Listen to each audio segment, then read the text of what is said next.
Welcome to the Talking Shop podcast, Tony. Thank you for joining me tonight. Absolutely. How are things? I know you're on your way to a softball game. Yeah, Any yeah. any any predictions about the score? We're going to win. There you go. I won't get into the numbers, but we're going to be okay.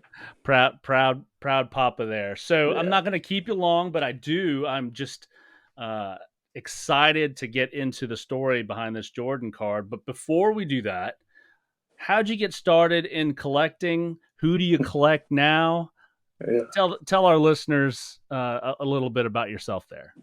Yeah, I got started in collecting. I had no idea about cards, but at the time it was my sister's best friend's boyfriend, right? And we went I need a flow chart. I need a whiteboard. We went over to their house one day because we were just messing around, whatever. And the boyfriend was laying on the couch and he was counting his 87 tops football and baseball cards. Mm-hmm. And I started looking at them, thought they were real cool, and he started counting out the doubles, and I came home with a handful of doubles, and that's where it started. Wow! Did you play sports as a kid? I did. I played football in high school, and then I briefly went to college to play football, then came home and started working. Yeah, it was not fun anymore. So you mentioned it was football and baseball.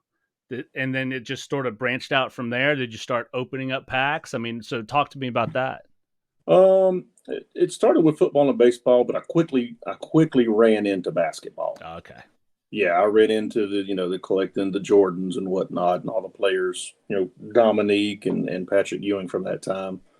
So that's where the majority of my collection lied for many years. Okay. All right. But since then, I would say probably the last 2 years, it's went a completely different direction. Okay. And what direction was that? I only collect PSA 10 Mike Trout refractors. That's pretty narrow. And, yeah. Well, you can get it. And expensive. Yeah. Yeah. On my Instagram, it does get expensive. But there's so many different products out there. You can, if you try to collect all of it, you're really going to get overwhelmed and end up drowning. Right. So I just did a lot of research before I even started buying the Trouts. I zeroed in on the Topps Chrome, and I don't even collect the update.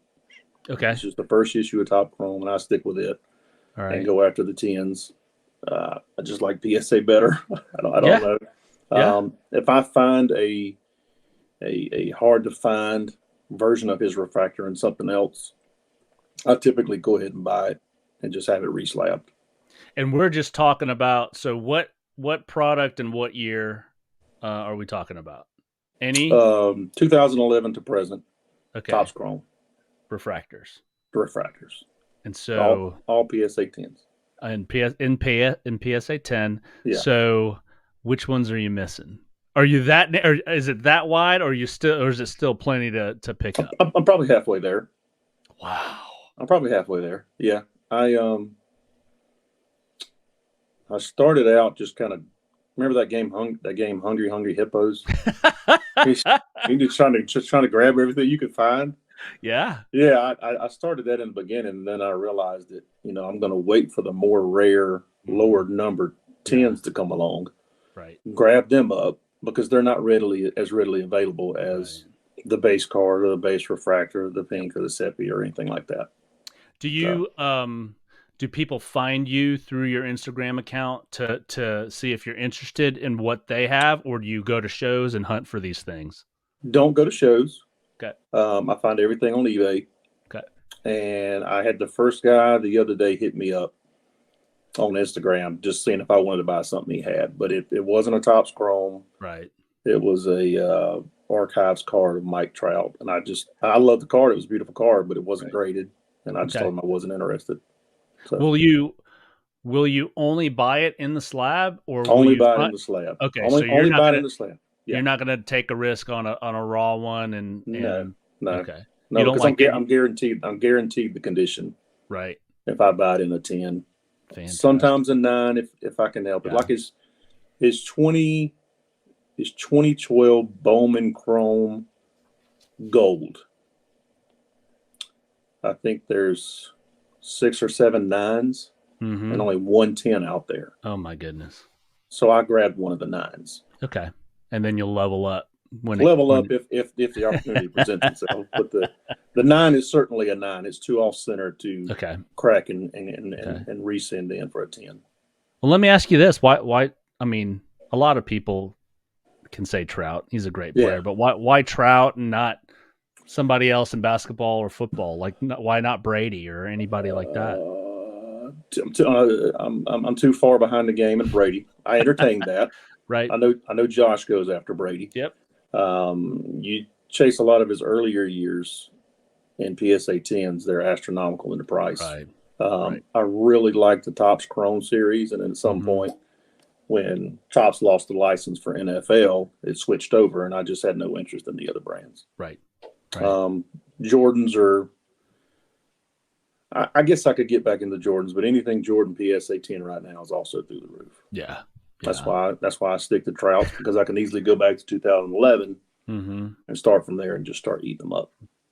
Fantastic. Well, I want to get into the meat of this discussion, and I'm sure everybody listening, all 3 people that are live with us right now are going to want to hear this story. Yeah. So bring us back.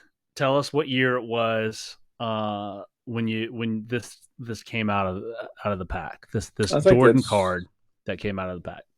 Was that an 89, 99, I think? Let's see. Soul of the game. Let me pull that up. And I have it somewhere here. I don't think it's 89. It might be 80. I think it's in the 1 second, and I'll cut this out. Don't worry. This is why we're recording ahead of time. I meant to find this out. You're fine. Soul of the game. 98.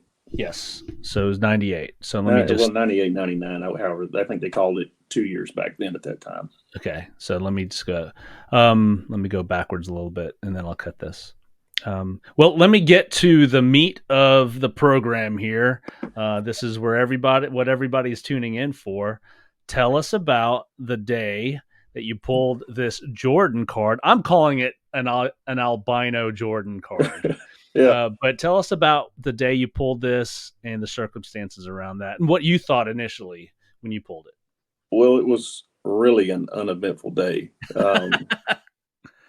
There was nothing special about it. I mean, going back to that time, there was nothing special about it because back then all we had was Beckett. Right. You couldn't get on the internet and do Google searches to find out more about the card. Right. And then you said this was 1998? 1998. Okay. So 1998. So I like I said, I'm flipping through the packs, opening the cards up, and this card comes out, and I really didn't think anything about it. At first, I thought it was a little odd because it didn't have any color on it, except for like the top edge. Right. But I really didn't give it any more thought than that. I slid it into a soft sleeve, into a top loader, and into a box it went. That's really, how that day went. Okay. Didn't think anything else about it. How long before you pulled it out of there again? 20 years. Are you? Sorry, I'm going to keep this clean. Are you kidding me? Yeah, it was 20 years, and it was maybe 21, but it was during 2020, late 2020, early 2021. Wow. And I mean, I had not even given the card a second thought all those years, but then I started seeing the things on YouTube pop up about how popular cards had gotten again. Mm-hmm. And I thought, well, I'm just going to go back and dig through my stuff and see what I got, like everybody else was, right? Yep. And this card came out, and I was like, oh, I remember this one. And I went, at that point, I'd gone straight into eBay. And I was like, well, I'm going to go in here searching in eBay, right? And you couldn't find it. Well, I couldn't find it. Right. Every one of them in there had colors, and then I think there were maybe 1 or 2 color variations of the card, depending on the way the color started at the top. Right. And I thought, well, that's interesting. And I kept digging, and I think somewhere along the lines, I started searching the other players that were from that subset, and I couldn't find any cards like that either. Googled the card, no information. Everything came up in color. Right. And at that point, I had still not even found, Grand Slam in Rock Hill. So that was my next Google search, was local card stores. Right. And I found out they were in Rock Hill, South Carolina. And I thought, well, I'm going to be down there on Monday, in my sales territory. So that's the day I went in there and talked to Josh. And wow. he was familiar with the card. He's like, but yeah, I've never seen it with no color on it. And he kept it for a few days to see if he could find some information. He's like, I know some guys that'll jump right on top of it. Well, right. I think I may have come back a week later, and I brought in a Kobe Bryant card. But yeah, that's the card there. Mm-hmm. And Josh gave me the idea of, well, let's send it into PSA and see what happens. So we sent in the Kobe. It was an Apex Jam Session card. It came back a PSA 9. Right. And then that Jordan card came back as a misprint, an unslabbed misprint. Interesting. But still, then I wasn't, crazy about the card, right? I was like, oh, well, I was a little disappointed. I just wanted it to be in a slab more than anything. Right. Brought it back home, threw it in a box, and that's where it sat for 2 more years. Wow. Yeah. And I guess here recently I went down to see Josh, and I had some stuff I was just looking to move, and he introduced me to another guy that was working at the shop with him. And he said, this is Charlie. And me and Charlie went next door and sat down and talked, and he bought the lot that I had. And I said, well, while I'm at it, I got some other stuff in the truck. Would you be interested in looking at it? And he's like, yeah, sure. Go ahead and bring it in here. And it was some graded Jordans, some Shaq numbered cards, and one of them had a signature. But I laid them on Charlie's desk, and I'm like, look, I want to sell you this lot here, but I want to show you this card and see what you can tell me about it. Right. And same story. It went with Josh. She's like, yes, I know the card, but I've never seen it in, let's call it that variation, if you will. So we talked a little bit more about it, and that's when we agreed he was going to hold on to it and see if he could generate any information for me. And I still to this day have not. I still can't tell you any more than I knew about it the first time. Right. I opened it. Yeah.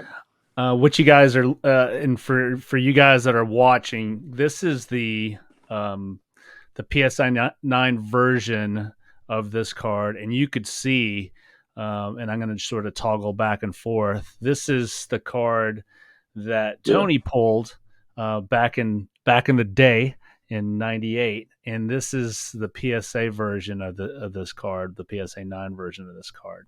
Yeah. So it's clear that we're missing a whole bunch of color here.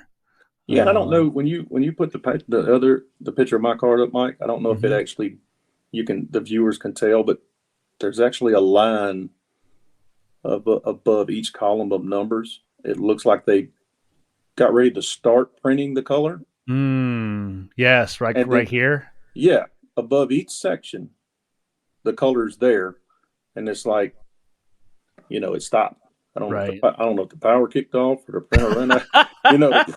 The printer ran out of ink. I don't know. Yeah, someone fell asleep and hit the button. But the odd thing about it, though, the way I've Googled, how they, print cards and these sheets and whatnot. So it had to have happened to other cards, right, along that same line. But that's, as far as I know, that's the only card that's ever been pulled like that. Yeah. And there was a couple of other things I did. Yeah. It's a funny story. I didn't know when I got home from finding out the card was declared a misprint and unslabbed. I went home and Googled Michael Jordan card collectors. Right. I Googled everything. Okay. Yeah. I Googled everything. Right. And this guy's name, Nat Turner, comes up as this prolific collector. Yeah. I'm like, okay. He just happens to have a really cool job too. Did not know that at the time. Right. And for you guys who are listening and don't know who Nat Turner is, he's the CEO of PSA. Yeah, he's the big dog. He's the but at the time, this was 2 years ago, I didn't know anything about it. Right. And I was like, well, I'm going to be that dude that goes and creates an Instagram account just so I can get access to Nat Turner. Right. I created an Instagram and started following that, and then sent him a message, DM'd him, whatever you call it. And I was like, hey, Nat, I hear you're a big collector of Michael Jordan. I sent this into PSA, and they sent it back as a misprint. I'm not really sure why. I was hoping you could shed some light on it. And he said, yeah, we don't grade or we don't slab misprints. And I'm thinking, why did he say we? Yeah. You know? And then that's when I got on my phone and Googled again that bird. And I go, oh, shit, this is the guy with PSA. Right? Fantastic. Heck, that's a better story than when you pulled the card. That's why I'm saying the first day that I pulled it in '98, it was not an interesting story until the last couple of years. That's great. Well, I want to be respectful of your time, and so I just have one more question, and you answered it already. It sat in a cardboard box, and so you never I mean, did you ever think about it 2 years ago after you showed it and said, you know what, I'll just put an astronomical number on this, and if Nat Turner wants to buy it for his own collection, he can? No, because I see those guys on eBay putting these astronomical numbers on something, right? And hoping, and I call it fishing, right? Yeah, they're throwing it out there and see if somebody's going to bite. And I'm sure you see that because of what you collect, right? I'm sure you see some of that with these refractors, right? Yeah, they just throw it out there and see if you're going to buy it on it. I'm sure somebody does, because that's the reason they do it. They've seen somebody get away with it before. But no, I never had any interest in selling it. No interest in putting a crazy price on it, because I don't know anything about the card. Right. All I know is it's soul of the game, 98. But with the printing issue, I can't. I don't know. I'm in all likelihood, I'll probably just keep the card myself. Yeah. Yeah. That's awesome. Well, thank you for your time. No, this has been fun. You and I have not met face to face. I'm looking forward to that day. Yeah, we should. Next time you're down at the shop. Absolutely. I'll let you know when I'm there, and we'll break bread and talk about more cardboard. So, Tony, good luck. Good luck at your daughter's softball game. Hopefully we're going to start loading the car up here in just a few minutes. Absolutely. Safe travels, and we'll see you soon. All right. Thank you, Mike. See y'all. Bye.